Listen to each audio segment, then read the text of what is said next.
Bonjour et bienvenue. Je suis Madame Pi, coach manager. Bonjour à tous, je suis Sébastien, consultant en stratégie de formation. L'objectif de cette nouvelle série pédagogique est de vous permettre d'acquérir et de développer vos solutions de formation. En complément des vidéos, vous aurez accès gratuitement à différentes ressources en ligne sur notre blog. Aujourd'hui, nous allons aborder un thème d'importance, l'objectif d'une formation. Êtes-vous confortablement installé? C'est parti. Pour déterminer un objectif de formation, vous devez savoir si vous devez créer un programme ou une stratégie de formation. Quelle est la différence? Un programme de formation est un plan qui doit être exécuté sans modification. C'est très bien, comme cela les entreprises sont sûres d'atteindre leurs objectifs quantitatifs et qualitatifs. C'est une erreur de penser ainsi, Madame Pi. C'est ce qu'on appelle une simplification. Or, la chose est plus complexe. Un programme de formation ne peut faire face à l'imprévu, aux différents acquis des apprenants. Il faut être plus malin dans votre objectif. Que proposez-vous? La stratégie tient compte des hasards, des opportunités. L'objectif d'une formation n'est pas de faire du prêt à penser. Il n'économise pas le travail. Au contraire, il y a du pouce à penser.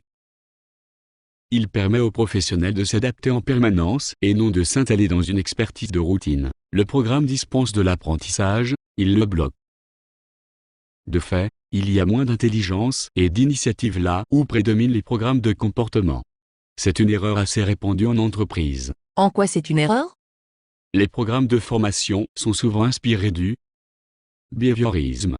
Or aujourd'hui, nous savons qu'il existe des solutions bien plus performantes aussi bien pour l'entreprise que pour l'apprenant. Lesquelles? Vous avez par exemple le socioconstructivisme ou le connectivisme.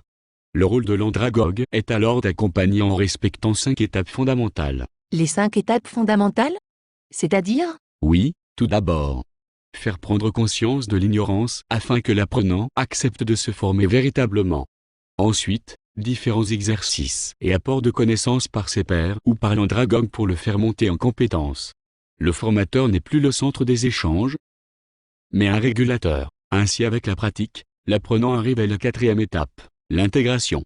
Il n'a plus conscience qu'il sait faire. Très bien, et comment vous vous assurez qu'il a bien acquis ses nouveaux savoirs et ses nouvelles compétences? Quel système d'évaluation proposez-vous? Quand l'apprenant est capable de lui-même former une autre personne sur le sujet, vous savez qu'elle est devenue compétente, qu'elle a digéré et intégré ce savoir.